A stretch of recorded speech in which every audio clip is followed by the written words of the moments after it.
Assalamualaikum warahmatullahi wabarakatuh. Innal hamdalillah nahmaduhu wa nasta'inuhu wa nastaghfiruh wa na'udzu billahi min shururi anfusina wa min sayyiati a'malina. May yahdihillahu fala mudilla lahu wa may yudlil fala hadiya lahu. Wa asyhadu an la ilaha illallah wa la syarika lahu.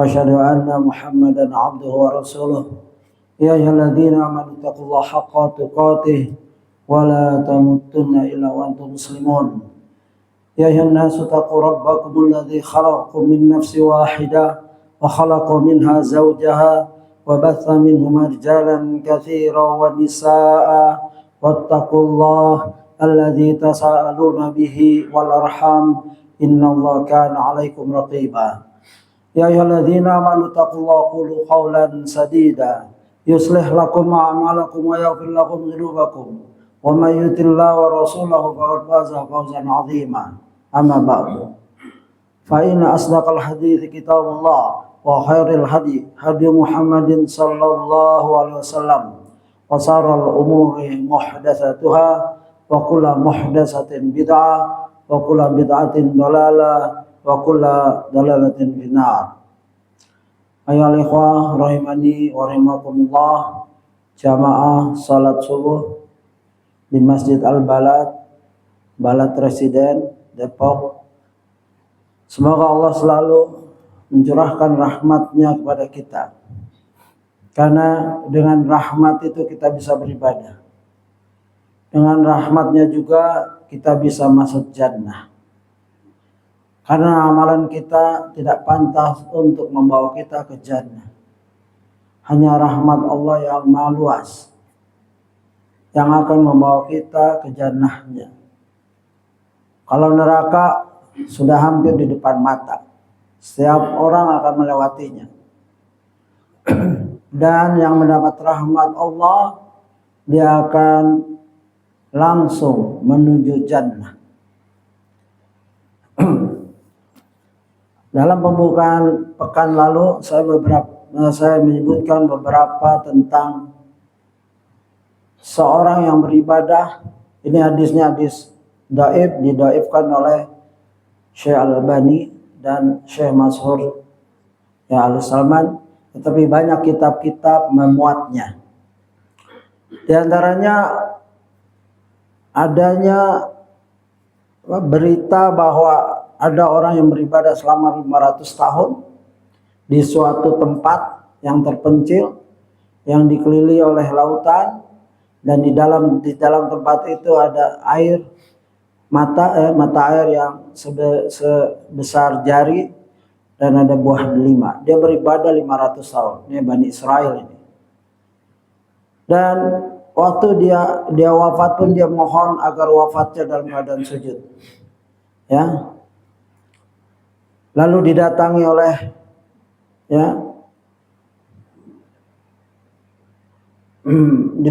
malaikat,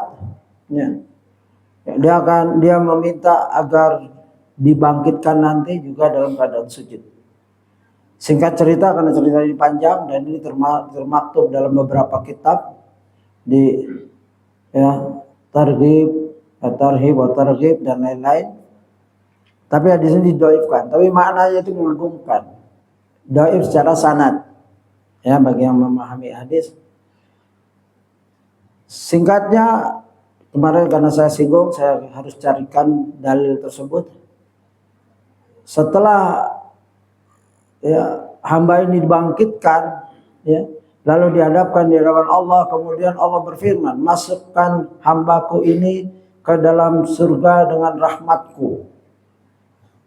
Allah berfirman untuknya, belum disuruhnya malaikat, masukkan hamba ini ke dalam surga dengan rahmatku. Fayaqulu Rabb bal bi'amali. Tapi hamba ini istilahnya interupsi atau objection, menyanggah. Lalu hamba itu berkata, wahai Rabbku, tapi karena amalanku, karena dia udah beribadah 500 tahun di tempat terpencil, tidak ada maksiat dan godaan, sendirian. Ya, kerjaannya sholat, ya, wudhu, sholat, makan dengan buah delima saja untuk menguatkan ya, tubuhnya beribadah. Fayaqul, Allah kembali berfirman, ya, udkhulu abdi al-jannati birahmati. Allah menekankan 2 kali itu udah peringatan sebenarnya. Masukkan hambaku dalam surga dengan rahmatku. Fayaqul rabbi bal bi'amali. Namun dia kembali berkata, wahai Rabbku, tapi karena amalanku, ya, overconfident, ya, yakin sekali amalannya membawa dia ke surga. Karena hampir tidak ada maksiat di situ. Tidak ada interaksi dengan manusia lain, dia sendiri 500 tahun beribadah. Ya. Lalu Allah berfirman, ya, fayaqulullah qaisu abdi bi ni'mati alaihi bi amalihi. Bandingkan antara nikmatku kepadanya dengan amal ibadahnya. Ya. Allah Maha Adil. Ya. Coba bandingkan, dia merasa amalannya banyak, bandingkan dengan nikmatku dan amalannya. Fatujadu ni'amatul basari ya qad ahatat bi ibadati khamsamiyah sanah. Maka dia bandingkan antara nikmatku padanya dengan amal ibadahnya. Kalau hadis benar, memang kita bicara dengan Allah tanpa penerjemah. Ya, hadis nanti setiap makhluk akan bicara dengan Allah tanpa penerjemah. Salah satunya contoh seperti ini. Setelah dia yakin bahwa dia ingin masuk surga dengan ibadahnya, maka didapati bahwa nikmat penglihatan saja telah menghabiskan pahala ibadahnya selama 500 tahun. Itu baru nikmat penglihatan. Habis amalannya 500 tahun, ditimbang, gak ada apa-apanya dengan nikmat ya, penglihatan. Ya. Wa baqiyatu ni'amatul jasadi fadlan alaih. Ya, sementara nikmat tubuh lainnya masih tersisa lebih banyak atas dirinya. Belum telinga, belum ya akal, belum hati, belum udara. Ini masih yang ada di dalam diri kita, yang nempel. Belum lagi akses-akses lain. Itu nikmat semua. Ya, begitu. Maka Allah berfirman, fayaqul udkhulu ibadi, udkhulu abdi an-nar. Masukkan dia ke neraka. Karena dia yakin amalannya menyelamatkan, baru ditimbang dengan penglihatan saja sudah nggak imbang amalan. Masukkan aja ke neraka. Ya.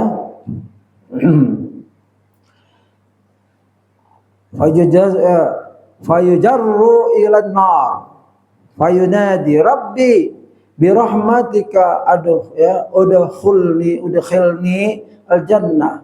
Wahai Rabbku, ya, setelah dia diseret, wahai Rabbku, dengan rahmatmu masukkanlah aku ke dalam surga.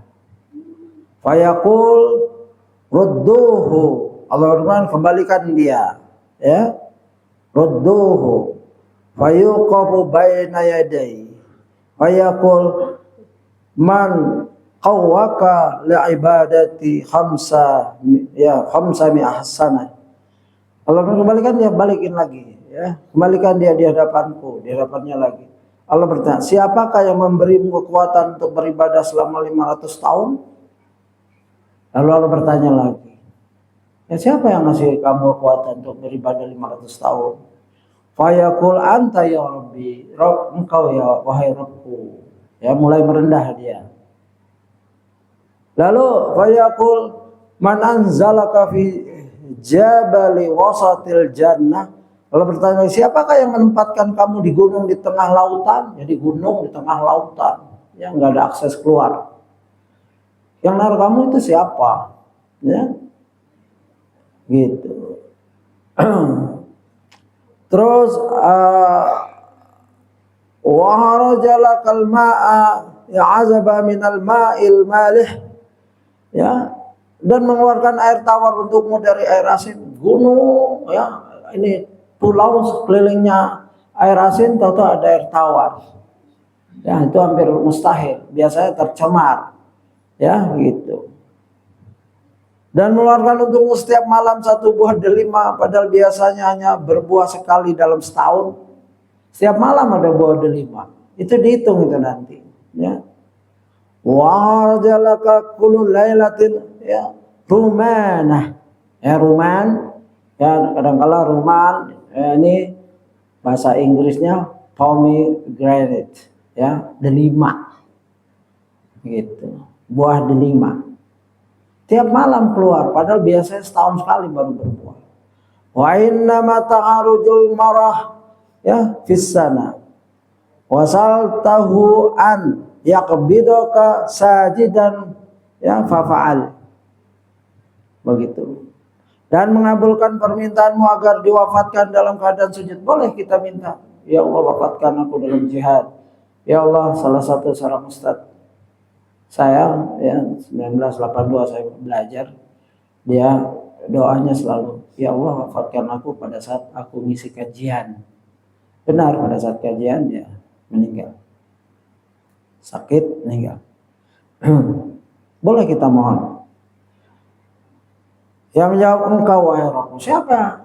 Posisi sujud, banyak manusia wafat dalam keadaan maksiat. Ini posisi sujud, posisi yang paling mulia seorang hamba kepada Rabbnya.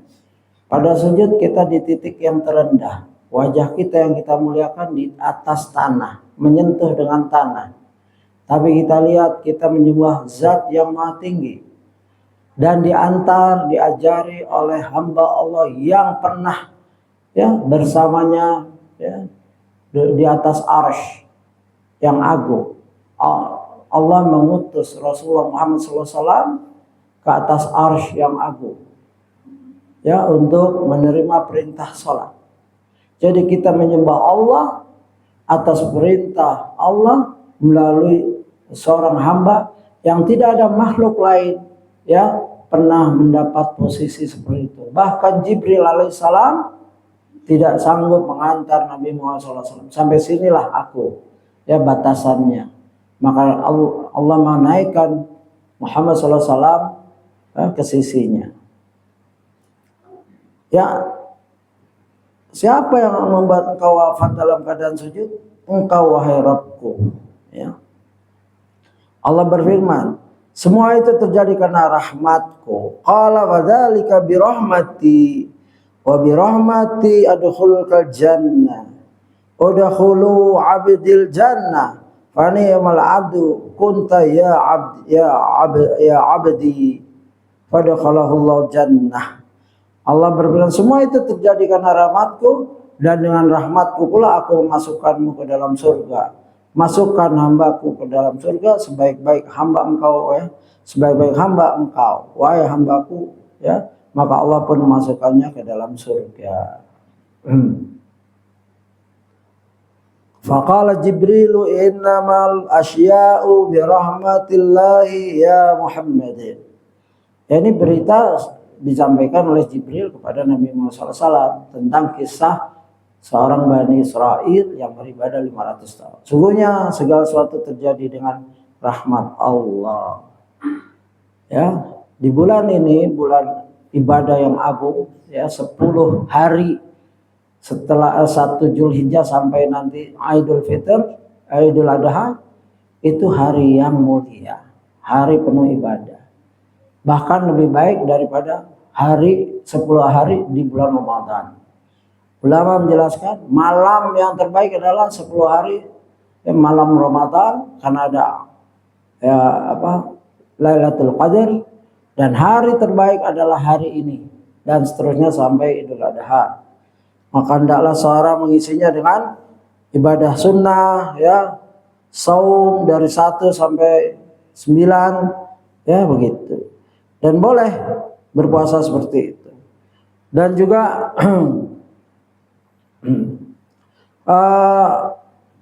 kita disunahkan bertakbir di mana saja.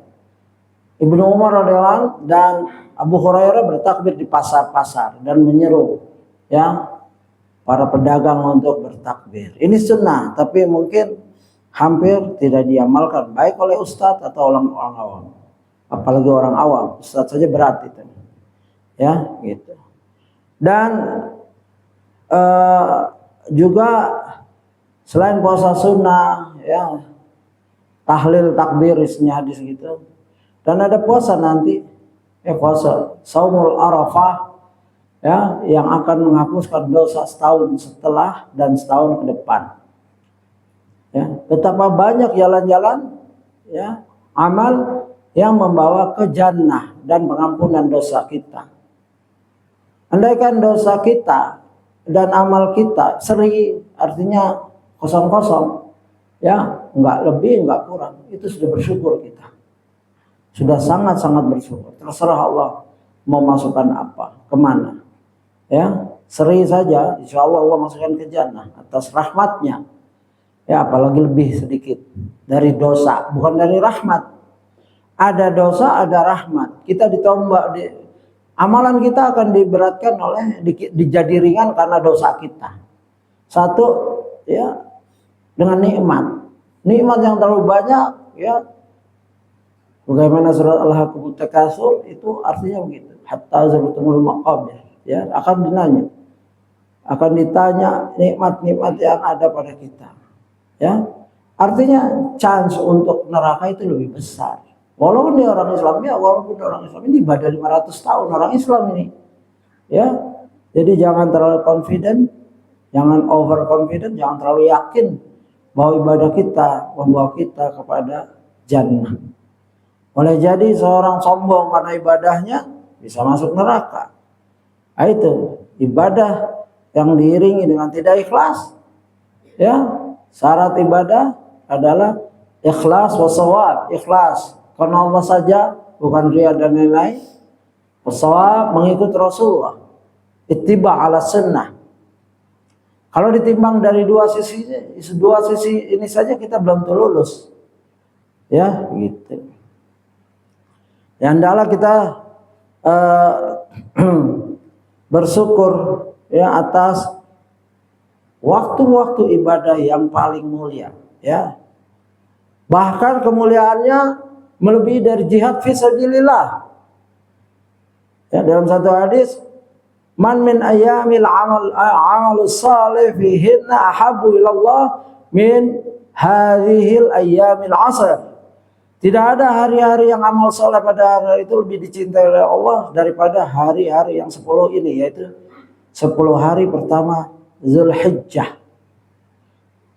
Sifat sahabat ingin detail, ya, dalam hal menerima ilmu. Langsung bertanya, "Qalu ya Rasulullah, wala jihadu fi sabilillah?" Wahai Rasulullah, apakah tidak juga jihad di jalan Allah? Jihad juga kalah. Apa jawab Rasulullah? Kalau, ya, Rasulullah SAW, wala jihadu fi sabilillah. Ya, tidak juga jihad. Ya, amalan yang tertinggi itu puncaknya adalah jihad fi sabilillah. Kalau kita gambarkan jihad dalam peperangan, itu sahabat saja sempat mundur waktu di peperangan Uhud, berjihad bersama Rasulullah, mundur. Karena kuatnya, beratnya cobaan. Ya, bahkan diberitakan Rasulullah wafat. Bahkan Rasulullah sempat diselamatkan di goa, goanya masih ada sampai sekarang. Darah-darahnya katanya masih ada. Katanya wangi, wallahu a'lam. Ya, begitu. Itu jihad. Kalah dengan hari-hari ini. Ya, begitu. Tidak juga jihad fisabilillah. Lalu dijelaskan di sini, illa rajulun kharaja bi nafsi wa mali falam yarji'u min dzalika bi syai'. Kecuali seorang pergi jihad dengan dirinya, jiwanya dan hartanya, dan dia kembali dengan tidak ada apa-apa. Dia meninggal, hartanya habis, kudanya mungkin diambil musuh, senjatanya mungkin dia bawa emas dan dia ambil semua. Itu ikhlas karena Allah. Tidak dapat apa-apa kecuali benar-benar jihad yang mengharapkan pembalasan. Nah, ini Baru itu bisa ngalahkan hari-hari ini. Bayangkan kita duduk-duduk takbir ya, puasa sunnah, baca Quran, zikir ya, takbir, tahlil dan lain-lain. Takbir di sini termasuk tahlil tahmid ya. Allahu Akbar, Allahu Akbar, Allahu Akbar. La ilaha illallah, itu tahlil. Tadi takbir. La ilaha illallah, Allahu Akbar. Allahu Akbar walillahil hamd. Ya, berbanyak itu. Kalau itu diselingi dengan subhanallah wa bihamdi, subhanallah azim, ini zikir yang ada di Sahih Bukhari hadis terakhir. Ya, memberatkan timbangan. Begitu. Dan ada juga tidak ada hari-hari yang lebih agung di sisi Allah, hadis lain, ya. Dan amal-amal pada itu lebih dicintainya daripada hari-hari 10 ini. Begitu. Maka berbanyaklah ya tahlil, la ilaha illallah, tahmid, alhamdulillah, ya, tasbih, subhanallah, Allahu Akbar. Pergi ke masjid, di pasar, kalau berani lagi nyari kambing, nyari ini untuk hewan, takbir kita. Ajak tukang-tukang gembala ya, atau yang jualan itu takbir. Ya kami di sekolahan ya beberapa kali di kelas ya kita kalau lagi baru mau masuk takbir bersama. Nggak harus dipimpin, takbir aja masing-masing. Tapi ingatkan, ya kabiru takbir, ayo anak-anak begitu. Boleh pulang masjid, jalan sama anak ke masjid takbir berdua boleh. Begitu. Kalau ada orang ini belum lebaran, ini belum lebaran tapi ada hadisnya ya begitu. Jadi jangan takut. Hadis riwayat Abdullah bin Abbas, Sahih Bukhari. Kalau udah ada di Sahih Bukhari mau cari hadis yang mana lagi, ya begitu.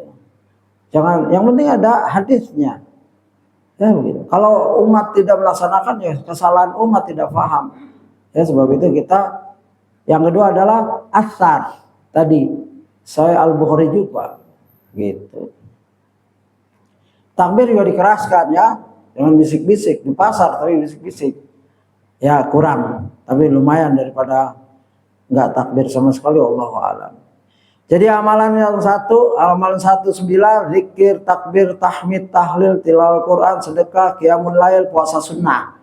Itu 1 sampai 9. Ya, puasa Arafah, ya puasa yang menghapuskan dosa yang lalu setahun dan dosa setahun yang akan datang. Bayangkan, kalau seorang ibadah terus dapat Lailatul Qadar, terus mengamalkan ini, dapat lagi pengampunan dosa sebelumnya setahun, setelahnya setahun, insya Allah. Ya, tapi kita tidak menggantungkan amal, kita menggantungkan rahmat Allah. Takutnya kita kibir. Wah, saya udah dapat. Makanya rahasia malam Qadar dirahasiakan. Dapat apa enggak? Terus saja ibadah. Tunggu lagi tahun depan. Ya, walaupun kita dapat, merasa kita dapat, ya sudah. Jangan dipikirin terus, karena akan melonggar. Sifat kita beda dengan para sahabat. Sahabat dijamin masuk jannah masih jihad, masih sholat malam, masih sholatnya sampai tidak terasa kalau kepanah dan lain-lain. Itu sahabat. Rasulullah dijamin masuk jannah, sholatnya sampai bengkak kakinya, ya sampai pecah-pecah merah. Padahal pemimpin yang sudah pasti, kalau sahabatnya saja pasti masuk jannah masih hidup. Bagaimana Rasulullah? Talha, salah satu sahabat yang disebut oleh Rasulullah, jika engkau ingin melihat syahid yang masih hidup berjalan-jalan, yaitu Talha itu. Begitu. Ya. Dan mereka saling menyemangati. Bukan, oh kamu udah masuk jannah santai aja, ngobrol dari pagi sampai pagi lagi, ngopi. Nggak benar. Bukan begitu. Sahabat tidak begitu.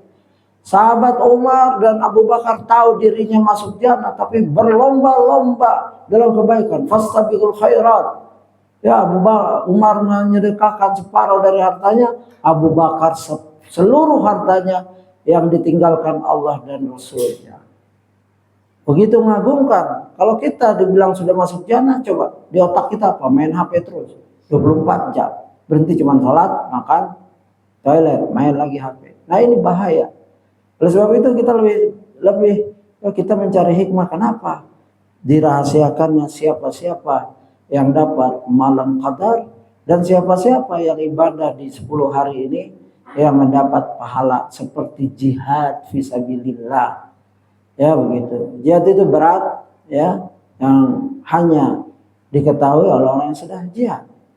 Ya, oleh sebab itu ada pengganti. Jihad di sini jihad perang ya, bukan thalabul ilmi. Tapi karena sekarang tidak ada jihad perang, ya kecuali di beberapa tempat kaum muslim yang sedang ditindas, ya di sini hanya ada jihadul akbar, yaitu jihad bil Quran, ngajarin Quran, belajar Quran, menghafal Quran, memimpin sholat dengan Al-Quran, menyebarkan Quran dengan tafsir yang benar. Ini salah satu jihad adalah thalabul ilmi, ilmu syar'i, dan ilmu-ilmu lain yang bermanfaat untuk umat Islam. Demikian.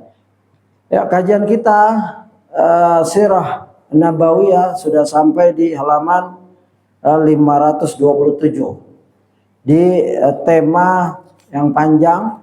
Setelah dakwah Syria, kita masuk ke dakwah bil jahar, dakwah terang-terangan. Ya, hikmahnya setelah dakwah terang-terangan sudah masuk 50 sampai 60 sahabat. Namanya sudah kita bacakan di beberapa tempat. Dan sini tema yang kita masuki adalah mengapa dimulai dengan mendakwai para kerabat. Nah, ini belum selesai. Ya, di halaman 525. Pertama, karena mereka memiliki kecintaan. Kedua, para kerabat biasanya memiliki sifat fanatisme. Ketiga, berdakwah kepada kerabat merupakan tanggung jawab pertama, begitu ya. Ada di sana kullukum ra'in wa kullukum mas'ulun an ra'iyati, di video yang lalu saya sudah sebutkan itu sarahnya. Ya, begitu. Dan ini adalah fitrah. Ya, betapa sedihnya dalam surat Hud 80. Ya, betapa sedihnya Nabi Lut pada saat dikepung oleh kaum Luti, homoseks, di mana tamunya ganteng-ganteng malaikat.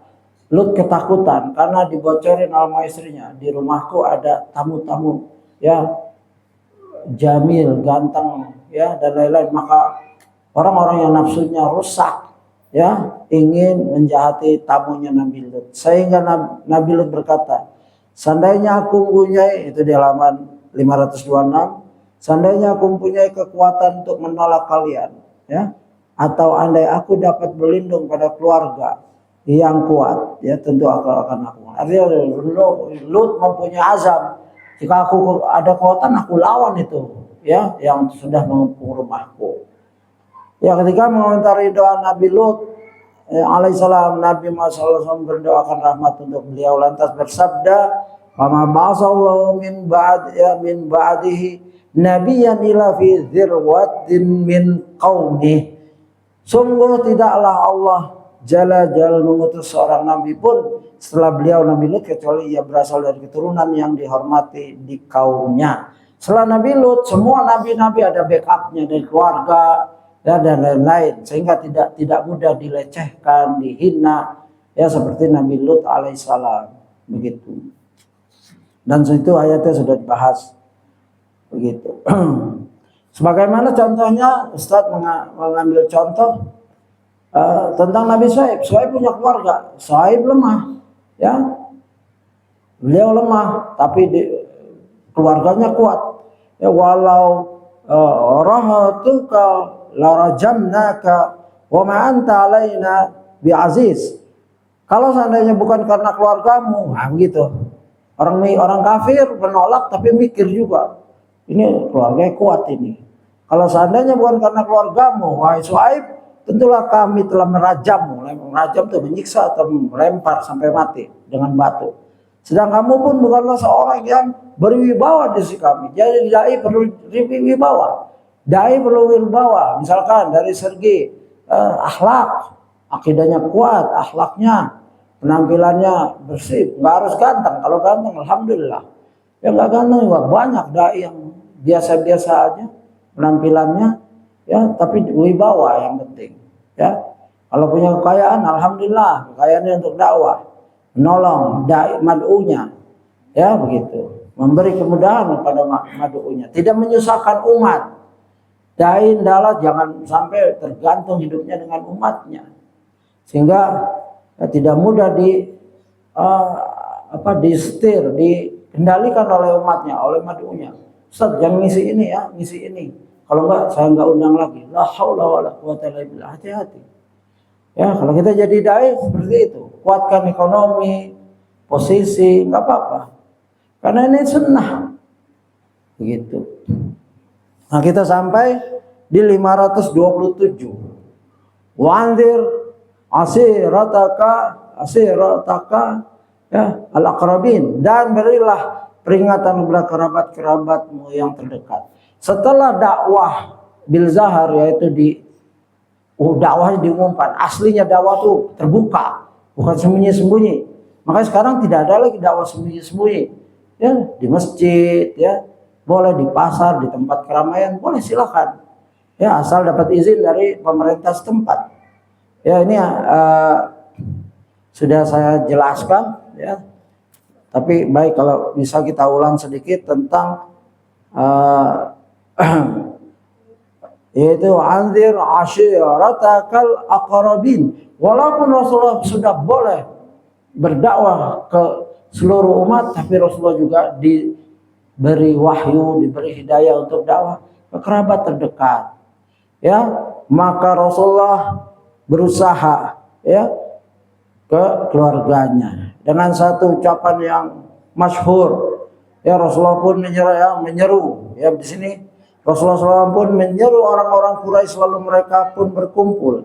Nabi SAW pun memanggil mereka secara umum dan secara khusus dengan menyeru, ya Bani Ka'ab bin Lu'ay, ya, anqidhun anfusakum minan nar. Coba lihat, wahai Bani anak turunan Ka'ab bin Lu'ay, selamatkan diri kalian dari neraka jahanam. Jadi setelah Fihir itu turunnya ada Lu'ay di situ.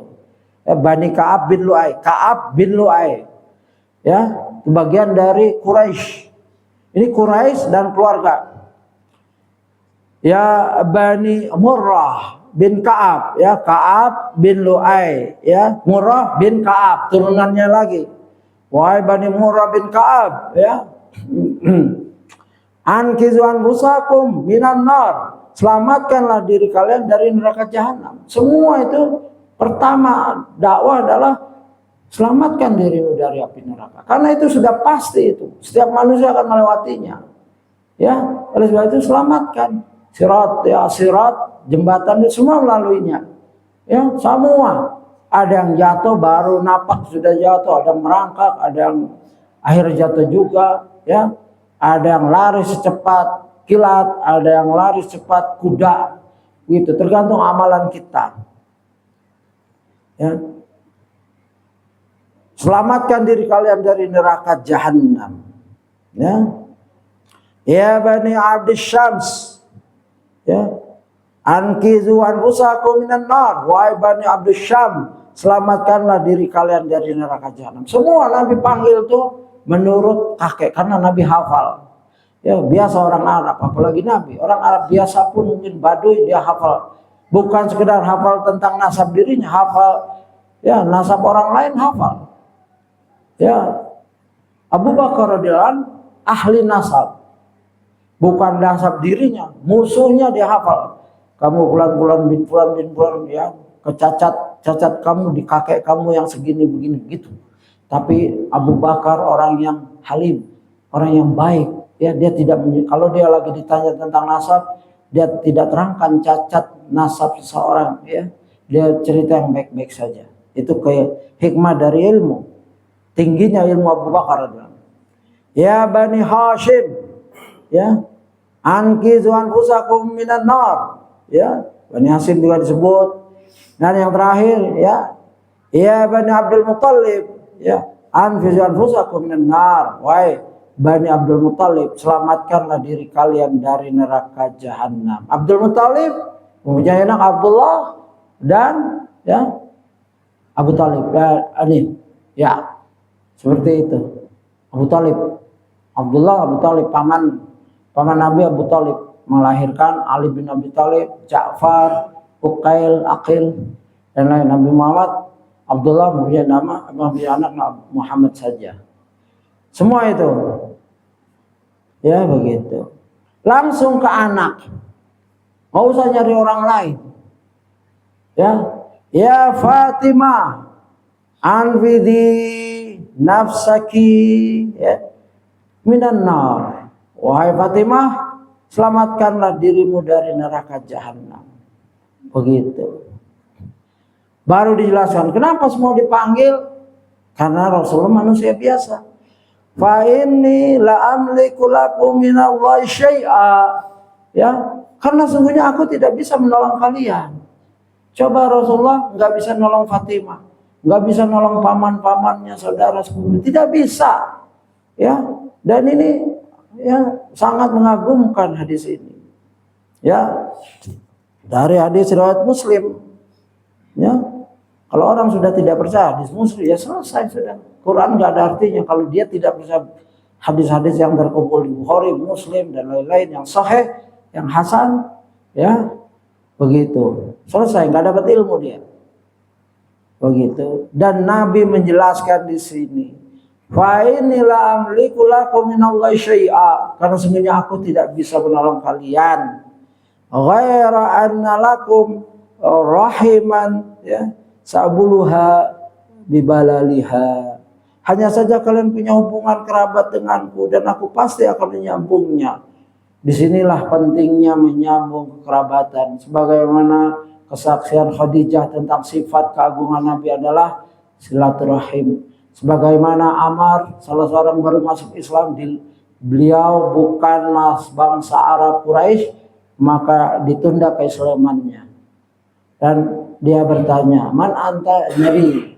Ya, apa yang Allah utus padamu? Yaitu apa yang engkau bawa? Allah mengutus padaku. Secara makna seperti itu.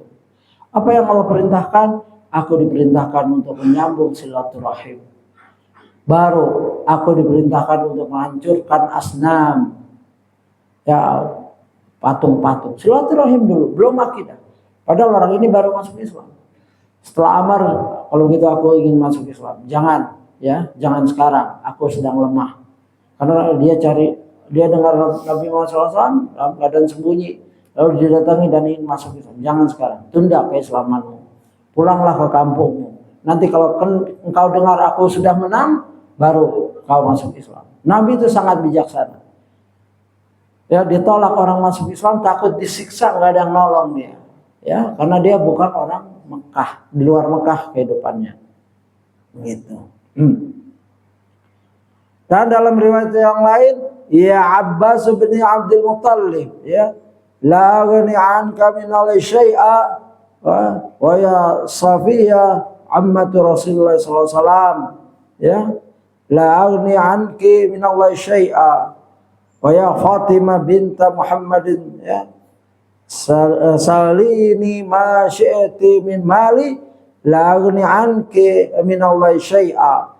Wahai Abbas bin Abdul Muttalib, aku sama sekali tidak bisa melindungimu dari Allah jika Allah mengendaki keburukan padamu.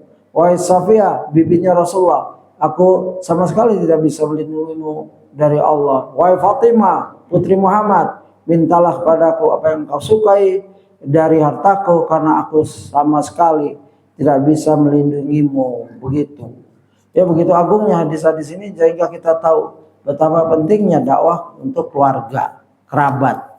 Sebelum kita menjadi dai keliling kota sibuk, ya, kesibukan kita akan dihitung oleh Allah. Kenapa? Keluarga dekat tidak didakwahi. Ya, ini Bukhari. Kalau tadi Muslim, yang kedua itu di halaman 528 dari Bukhari, nomor 4771. Dan pada intinya kalau kita sudah dakwah keluarga dan menyita waktu dan tidak bisa dakwah keluarga, nggak apa-apa. Karena apa? Kita telah menjalankan ayat dan hadis. Ayatnya, qu anfusakum wa ahlikum nara. Ya, jaga dirimu dan keluargamu dari api neraka. Ya, sampai situ aja ayatnya. Kalau hadis ini dua telah mencukupkan kita. Kalau nanti ditanya Allah, kenapa kamu nggak dakwah keluarga? Ya Allah, aku tidak mampu, ilmuku tidak sesuai untuk umum, sudah banyak ya ustadz-ustadz, dai-dai lain, aku hanya mampu untuk keluargaku. Selesai. baik lewat WA, posting yang bermanfaat, pertemuan, undang makan. Dalam hadis-hadis lain Rasulullah dengan Ali radhiyallahu nanti itu di bab lain, ya, sering undang makan, ya. Terus melihat situasi, enak nggak bicara? Oh nggak enak nih, masih berat, pulang. Nanti undang makan lagi, ya begitu. Jadi sikap, ya. Tema kedua adalah sikap kerabat Nabi Muhammad SAW terhadap dakwah Islam. Yang pertama kali akan kita sebutkan adalah sikap Abu Thalib. Beliau adalah paman Rasulullah SAW yang sangat mencintai Rasulullah SAW, bahkan melebihi cintanya pada anak-anaknya. Abu Thalib mempunyai anak Ali, Aqil, Ja'far, tapi itu kalah, ya.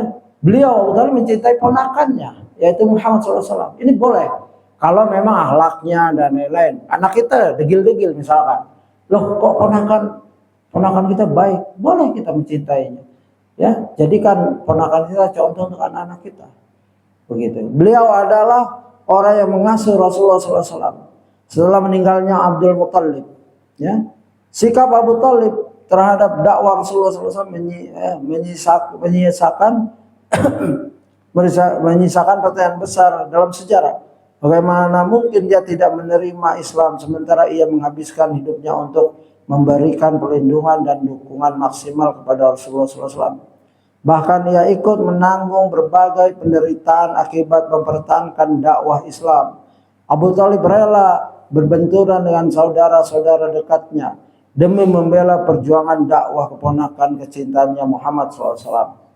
Bahkan diriwayatkan bahwa Abu Thalib menyatakan keyakinannya bahwa dakwah tersebut, ya, adalah wahyu dari Allah, ya, jalla jalaluhu. Namun tetap saja ia mengatakan, demi Allah, aku akan senantiasa melindungimu, namun aku tidak bisa meninggalkan agama Abdul Muttalib. Ya, ini Al-Lu'lu' Al-Maknun fi sirah An-Nabi, ya, An-Nabi Al-Ma'mun. Ya, Ustaz mengambil dari kitab itu. Bagaimana bisa? Jawabannya adalah firman Allah, innaka la tahdi man ahbabta walakinnallaha yahdi may yasha wa huwa alamu bil muhtadin. Ini jawabannya. Ya. Jadi Abu Thalib orang yang baik secara fitrah, hatinya baik sekali. Dia tahu ponakannya benar. Dia tahu ponakannya membawa wahyu. Tapi beratnya dia meninggalkan agama bapaknya, yaitu Abu Thalib, Abdul Muttalib, ya, Abdul Muttalib ayahnya, ya, begitu berat karena itu udah mendarah daging dan semua orang Quraisy hampir ngikut agama itu, yaitu agama nenek moyang. Kalau nenek moyangnya Ismail selesai. Nenek moyang Ismail diambil agamanya sekedar rububiyah saja, tauhid rububiyah. Tapi tauhid uluhiyah, tauhid asma wa sifat tidak, mereka tidak ikut. Bahkan diantara, apakah engkau menuhankan Ar-Rahman satu doang, Ar-Rahman? Kami Tuhannya banyak, Hubal, Lata, Uzza, gitu. Karena nggak paham terhadap nama Allah, ya. Tapi kalau rububiyah, ya, Abdul Muttalib waktu diserang Abraha, kita sering sebut ini. Kalau Ka'bah itu punya Rob, kalau anda Robnya aku, pemiliknya aku. Kalau Ka'bah kamu serang silahkan. Ya itu ada pemiliknya, yaitu Allah. Ini tauhidu rububiyah. Ya. Dan ini penting dalam memahami tauhid. Sejarah dihubungkan dengan tauhid, ya. Begitu. Sehingga kita tambah kuat. Ya. Innakalah tahdi man ahbabta walakinnallaha yahdi may yasha, ya, begitu. Dan Ibnu Katsir menjelaskan sedikit di sini. Ayat ini lebih khusus dari semua itu karena dia berfirman, sungguhnya engkau tidak dapat memberi petunjuk kepada orang yang engkau cintai, tapi Allah memberi petunjuk kepada siapa yang dia kehendaki. Dan dia lebih mengetahui orang yang mau menerima petunjuk. Ya, ay wa alamu biman yastahiqqul hidayata mimman yastahiqqul riwayatah. yakni dia lebih mengetahui siapa yang berhak mendapat hidayah dan siapa yang berhak mendapat kesesatan. Coba bayangkan, kita tertafakur sedikit habis sholat atau kapan, kita termenung, ya. Rasulullah punya paman, di antara pamannya itu Abu Lahab. Orangnya ganteng, mukanya merah, makanya Lahab tuh yang bercahaya. Tapi dia dalam surat Tabat nanti, Tabat yada Abi Lahabi wa tab, di halaman 531, panjang itu sarah tafsirnya. Dia masuk neraka bersama istrinya padahal masih hidup. Ayat ini turun pada saat beliau berdua nih, bukan beliau, mereka berdua masih hidup. Tabat yada Abi Lahabi wa tab, ma aghna anhu mal huwa ma kasab. Sasla naran dzata lahab wa imratuhu, dan istrinya itu dua-duanya masih hidup. Sampai marah tuh istrinya. Nanti kita akan bahas itu ya ke depannya. Jadi kita termenung, siapa kita dengan Nabi? Apa hubungan darah? Enggak ada. Sudah negaranya beda, di sana Nabi lahir di Mekah, kita di Pulau Jawa, Indonesia. Kok tahu kita dapat Islam? Maka kita ingat ayat ini. Sungguh rahmat Allah itu mencakup seluruh dunia. Ya, Allah ridho agamanya, ya kita peluk. Maka bersyukur. Padahal kita dilahirkan di bumi yang dulunya nyembah batu, nyembah roh, nyembah syaitan, nyembah kubur, nyembah gunung, nyembah pohon, aneh sedikit disembah. Binatang disembah. Kerbau sampai sekarang masih disembah. Ada namanya Kiai Slamet. Kalau makan apa saja mereka ridho. Tainya, kotorannya diperbutin, bukan disembelih, dihormati sebagaimana Tuhan. Kiai panggilannya. Na'udzubillah. Kalau kita tanpa hidayah Allah masih kayak gitu, telanjang mungkin kita, masih mandi di sungai bersama telanjang. Makanya kita bersyukur. Abu Lahab paman, ganteng, ya, Abul Hakam dulu panggil, ya begitu, dirubah namanya. Dan Abu Jahal pemimpin di zaman itu, dia tersaingi dengan Nabi. Itu paman, sepupu dan lain-lain. Makanya bersyukur kita Islam. Andaikan setelah Islam kita miskin hidup, cuma makan bisa sehari dua suap, 3 suap, kita harus bersyukur. Jangan diukur dengan dunia Islam ini. Ya, Islam ya'lu wa la yu'la. Islam itu tinggi. Andaikan seorang setelah masuk Islam disiksa sama keluarganya, dibuang di hutan, dia tetap Islam, dia cuma dapetin makanan apa yang ada di itu masih bersyukur. Dia harus bersyukur. Kita harus bersyukur dengan keadaan Islam kita. Jaga iman itu. Ya, karena kalau kita mati dalam kafir, sering ayat yang saya sebutkan, innalladzina kafaru wa matu wa hum kuffaran fala yuqbala min ahadihim mil'ul ardi dzaba walau iftada bih.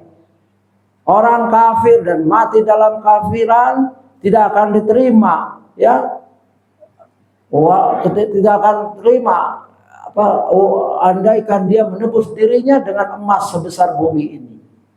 Dalam hadis Muslim, nanti orang kafir ditanya, apakah engkau siap menebus dirimu, neraka di depanmu? Jika engkau punya emas, dia siap. Ya, kadzab, kamu dusta. Kamu dulu disuruh minta bertauhid saja. Ini orang-orang kafir memang bohong. Dan tidak ada satu orang kafir pun menguasai bumi emas sebumi ini. Dan ini bukan majas, bukan kias. Ini asli. Jika ada orang kafir punya planet emas, isinya punya dia, ada sertifikatnya, ya, terus meninggal, masuk neraka, dia bilang sama Allah, ya Allah, aku punya kekayaan seperti ini, bisa nggak engkau bebaskan aku dari api neraka? Tidak. Allah tidak perlu itu. Allah, malaikat tidak bisa disogok. Dengan apa kita menyogok? Nggak punya apa-apa kita. Ya, pada kiamat hancur semuanya. Kekayaan kita yang kita kumpulkan hancur. Ada kiamatul kubra, ada kiamatul sugra. Setelah kiamatul sugra yaitu kiamat kematian. Seorang yang sudah mati, dia sedang menunggu kiamatul kubra. Dia sudah mengalami kiamatul sugra, kiamat kecil. Artinya dia nunggu saja. Kalau dia orang baik, ya Allah cepatkan kiamat agar aku jumpa dengan keluargaku, nikmat-nikmat yang kau janjikan aku dapati. Padahal dia dalam keadaan nikmat, dan nikmatul kubur. Bagi orang yang zalim, fajir, kafir, musyrik, munafik, di kubur dia disiksa ditemani oleh makhluk yang dia benci, padahal itu amalan buruknya. Ya kapan? Jangan kiamat ya Allah. Ya, ini siksa kubur aja dia nggak kuat. Ya, karena aku nggak sanggup. Ya, siksa neraka nggak sanggup. Jangan ada kiamat. Ya begitu. Itu doa keinginan yang berbeda. Orang beriman ingin sekali jumpa keluarganya di jannah, jumpa Rasulullah, jumpa sahabat. Ada pasar, semua manusia jumpa. Setiap masuk keluarnya muda lagi. Ya, begitu. Nah ini. Dan dia Maha tahu. Hendaklah kita bersyukur. Allah Maha tahu siapa yang berhak mendapat hidayah. Makanya kalau sudah dapat hidayah, jangan coba-coba lari sejengkal pun dari keimanan, dari Islam. Walaupun ya balasannya engkau keluar Islam, ya aku siapkan itu 3 hektar tanah dan lain-lain kekayaan. Jangan, tolak itu. Ya, tolak karena keimanan. Jadi apa sebenarnya yang menghalangi dirinya untuk beriman? Padahal ia sudah meyakini kebenaran wahyu dan juga kejujuran Muhammad SAW. Tidak ada yang menghalanginya dari beriman kecuali fanatisme buta kepada ajaran dan tradisi nenek moyang. Meskipun ia bertentangan dengan kebenaran. Kesalahan inilah yang menjadi musibah terbesar bagi Abu Talib dan siapa saja yang semisalnya.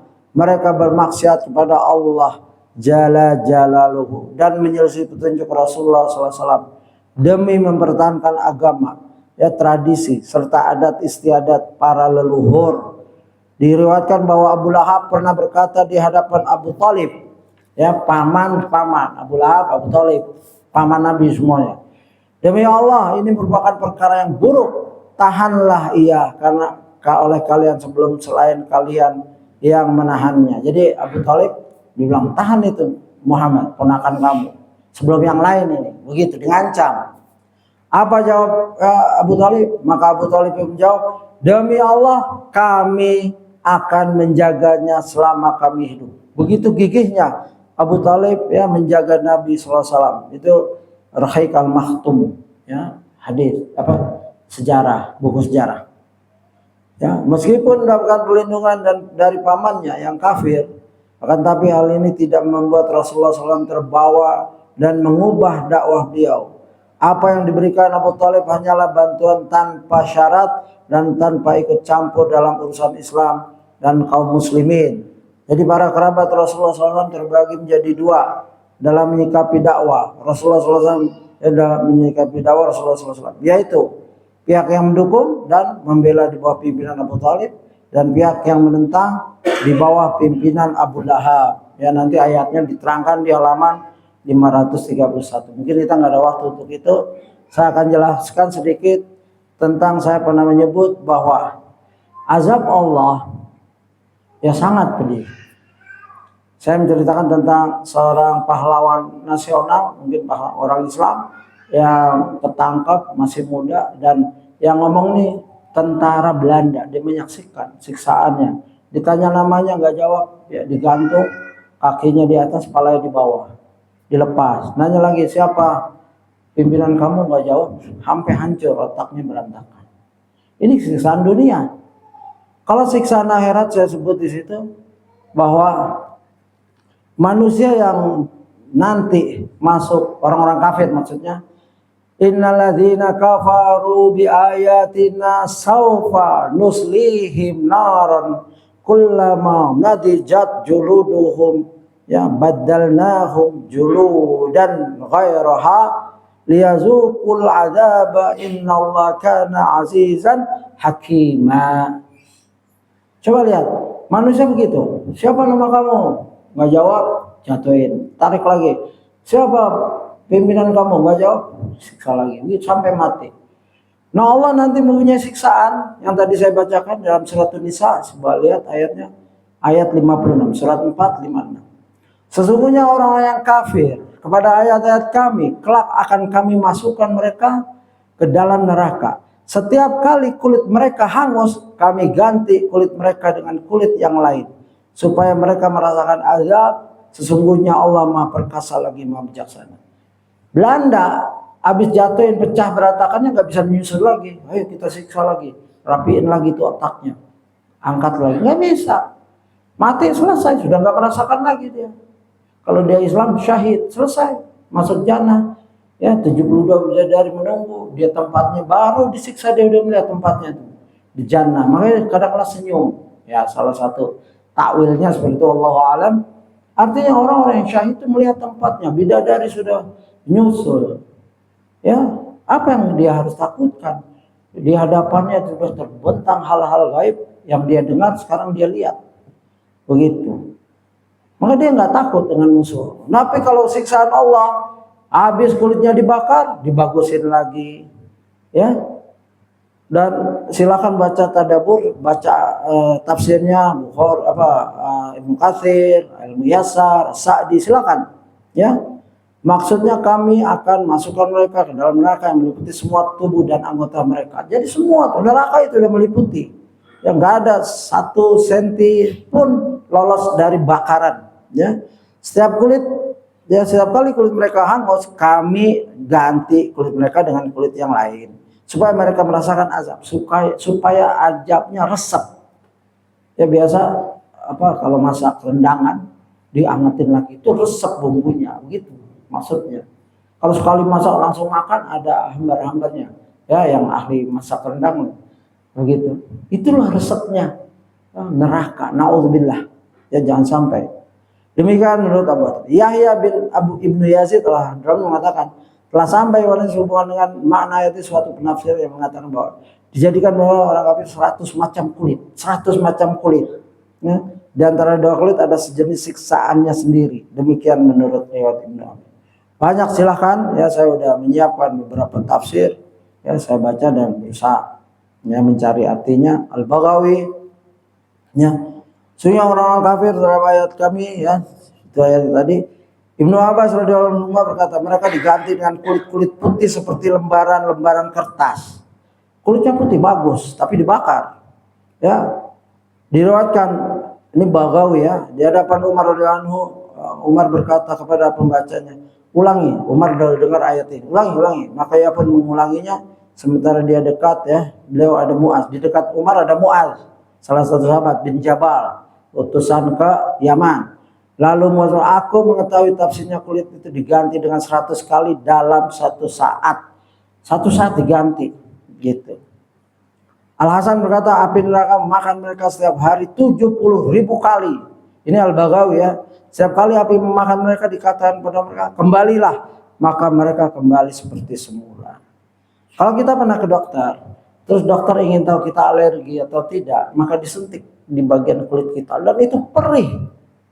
Ada pernah ke situ? Bapak alergi nggak? Kita cek, ya. Kalau merah itu berarti alergi. Dan itu perihnya lebih perih dari, dan kulit itu memang sensitif. Ya, begitu. Jadi hati-hati. Ya. Kalau di dunia orang kebakar, dia mau operasi plastik, ya. Wajah itu harganya sekitar 12 juta sampai 150 juta setiap operasi. Dan belum tentu sukses. Ya, saya pernah jumpa orang-orang, ya, temannya kakak saya jalan-jalan ke Australia, ya, habis operasi plastik. Dulu waktu kecil saya suka jumpa, ya, itu karena teman kakak saya umurnya jauh lebih saya. Begitu jumpa lagi saya nggak kenalin, karena berubah. Ya, bukan cantik, berantakan. Ya, bukan menghina, ini karena operasi plastik. Gagal, mal praktek. Ya, jadi nggak selalu sukses, udah mahal, luar negeri nggak sukses. Lebih asli, lebih cantik aslinya. Ya, ini itu udah mahal, belum tentu berhasil. Ya, susah itu operasi plastik, 150 juta dan lebih. Ya, silakan di Google gitu kalau tertarik. Dan Allah mudah, sesaat diganti lagi, bersih mulus, bakar lagi, hancur, ganti lagi. Ya.